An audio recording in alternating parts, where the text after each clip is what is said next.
perlu dipantau untuk jaga-jaga kalau tidak menggunakan sistem stop loss. Kita ini mau investasi di Bitcoin, untuk apa pakai stop loss? Ibu kita aja investasi emas, emang pakai stop loss? Tidak kan? Bapak kita ngasih duit per bulan ke ibu kita. Sama ibu kita dicicil tiap hari beli emas. Misalkan harga emas itu 1 juta per gram waktu itu. Ya. Terus harga emas turun ke 500 ribu. Apakah emak kita pakai stop loss? Apakah emak kita sudi menjualnya ketika emasnya kan udah disimpan nih di rumah. Ternyata setelah beli dari 1 juta per gram jadi turun nih 500 ribu per gram. Saya tanya, ibu kamu sudi nggak menjualnya ketika harga emas itu turun? Tidak kan? Yang ada apa yang dilakukan oleh ibumu? Kalau misalkan bapakmu memberikan uang lebih lagi atau gimana, nanti ketika harganya lagi murah seperti itu, ibumu membelinya lagi. Ibumu membeli lagi emas itu ketika harganya murah, bukan pakai stop loss. Apa ya? Bitcoin pun ya juga sama teman-teman. Kalian beli Bitcoin hari ini, ya. Bitcoin harganya turun. Bitcoin itu tidak hilang. Sama kalian beli emas hari ini, harga emasnya turun, emas kalian tidak hilang. Begitupun dengan Bitcoin. Seperti itu teman-teman. Kita ini kan mau investasi jangka panjang Bitcoin, atau mau jangka pendek juga terserah. Nah, fungsi dari table money management ini untuk membantu kalian gimana nih kalau kita mengelola uang kita untuk investasi di Bitcoin. Jadinya, ketika kita mau investasi di Bitcoin, ketika harga Bitcoin tersebut jatuh, ya kita bisa membelinya lagi karena kita punya dana. Saya contohin, kalau kalian misalkan mau investasi emas, kalian punya modal berapa? Misalkan 5 juta nih, 5 juta ya. Yang saya tahu sekarang harga emas itu per gram itu 1.800.000. Ini per gram yang saya tahu ya, yang terbaru. Nah, kalian mau target profit kalian berapa? Misalkan di emas 100%. Seperti ini. Caranya, kalian tinggal mengikuti yang ada di table ini. Ya. Jadi duit kalian 5 juta ini jangan dibelikan emas sekaligus jebret. Ya itu pun terserah kalian kalau memang kalian mau seperti itu. Tapi kalau saya nggak akan mungkin melakukan itu. Yang saya lakukan adalah saat emas harganya 1.800.000 per gram, saya beli 500.000 dulu. Entah itu dapat berapa gram, 0,00 sekian, ya. Saya beli 500.000 dulu, ya. Seperti itu teman-teman. Saya beli 500.000, ya. Terus kalau misalkan harga emasnya itu turun, ya, ke 1,746, ya, alias ke 1.746.000 per gram, ya, saya beli lagi dengan nominal 1 juta. Tapi gimana nih kalau misalkan kita beli di harga 1.800.000 per gram, ya, dengan nominal 500.000. Misalkan dari harga 1.800.000 per gram ini, harga emas tidak turun-turun, tapi malah naik terus dan menyentuh harga 3.600.000 per gram. Ya sudah, emas yang sudah saya beli itu yang ada di rumah yang baru saya beli sekali, saya jual, saya dapat berapa? 500.000. Selesai. Modal saya total berapa? Ada 5 juta. Jadi saya total dapat 5.500.000. Selesai. Tapi kalau misalkan harga emasnya dari harga 1.800.000, ya, dia turun menyentuh di harga 1.746.000, ya, di harga 1.746.000 per gram, saya beli lagi dengan nominal 1 juta. Seperti itu. Jualnya di mana? Jualnya di sini. Di harga 3.519.000. Jadi apabila, ya, hasil pembelian emas yang pertama dan pembelian emas yang kedua, ya, saya akan jual semuanya di harga ini, di harga 3.519.000. Jadi apabila dari harga emas 1.746.000 per gram, kalau harga emas tidak turun lagi, dia kembali naik terus ke harga 3.519.000 per gram, ya, saya dapat 1.492.000. Seperti itu. Tapi kalau harga emasnya masih turun juga, nyentuh di harga 1.584.000 per gram, saya beli lagi dengan nominal 1 juta. Begitupun seterusnya, cara bacanya sama. Ya, apakah pakai stop loss? Tidak. Ibu kita investasi emas pakai stop loss? Tidak. Begitupun dengan Bitcoin. Kamu mau investasi di Bitcoin, buat apa pakai stop loss? Kamu tinggal mengelola uang kamu saja. Nih, kita cek di Indodax harga Bitcoin berapa?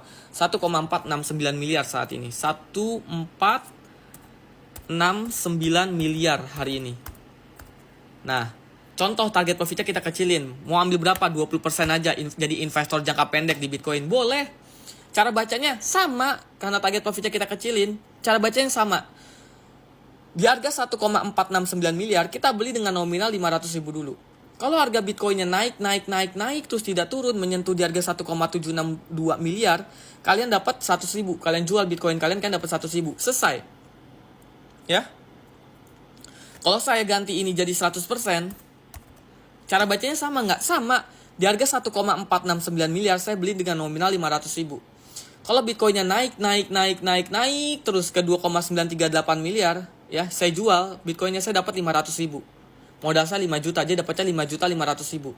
Kalau Bitcoinnya turun gimana? Misalkan dari harga 1,469, dia tahunya tidak naik, turun. Malah turun menyentuh di harga 1,424 miliar. Ya sudah, saya beli lagi dengan nominal 1 juta. Jualnya di mana? Jualnya di sini, di 2,871 miliar. Hasil pembelian pertama dan kedua Bitcoin yang udah saya punya, saya jual semuanya di sini. Jadi apabila nanti dari harga 1,424 miliar ini Bitcoin kembali naik tidak turun ya ke 2,871 miliar, dia menyentuh di harga ini, kita dapat 1.462.000. Kita jual Bitcoin kita semuanya di sini. Tapi kalau dia masih turun lagi gimana bang? Ke 1,292. Kalau dia nyentuh di harga ini, kita beli lagi dengan nominal 1 juta. Jualnya di mana? Jualnya di sini, di 2,688 miliar. Hasil pembelian pertama, kedua, ketiga, jual semuanya di sini.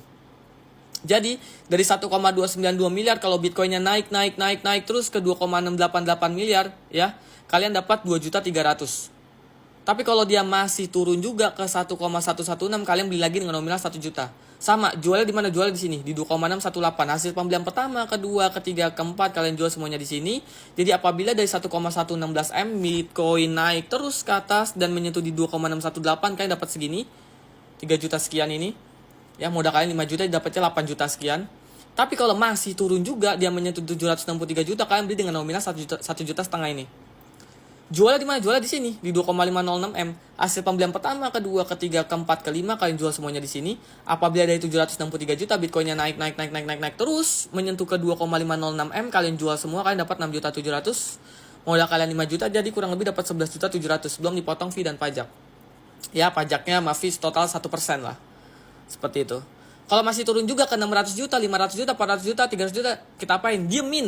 Diemin, jangan dijual. Sama kayak emas, kalau harganya emas turun terus, emasnya jangan dijual ketika harganya murah. Diemin, tunggu sampai kapan? Sampai dia kembali naik lagi, kembali pulih lagi, harganya naik terus, ya, nanti nyentuh di harga 2,506 M ini, Bitcoinnya kalian jual semua, kan dapat segini, 6.700.000. Selesai. Jadi kalau kita investasi di Bitcoin, ya, itu buat apa pakai stop loss? Seperti itu teman-teman.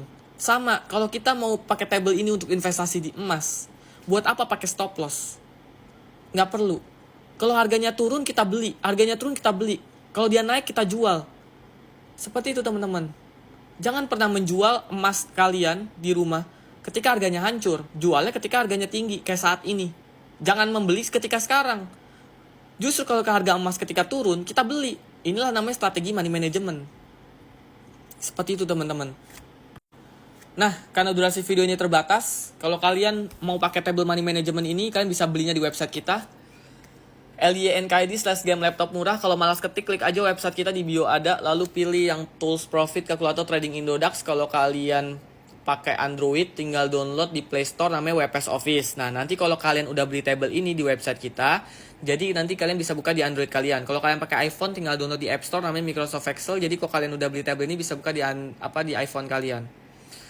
Terus, bang, saya nggak pakai Indodax, pakainya Ajaib, bisa nggak? Bisa. Mau pakai Indodax, Peluang, Pintu, Toko Kripto, Ajaib, Thrift, Reku, selama pakai exchange lokal dan nominalnya rupiah, itu bisa.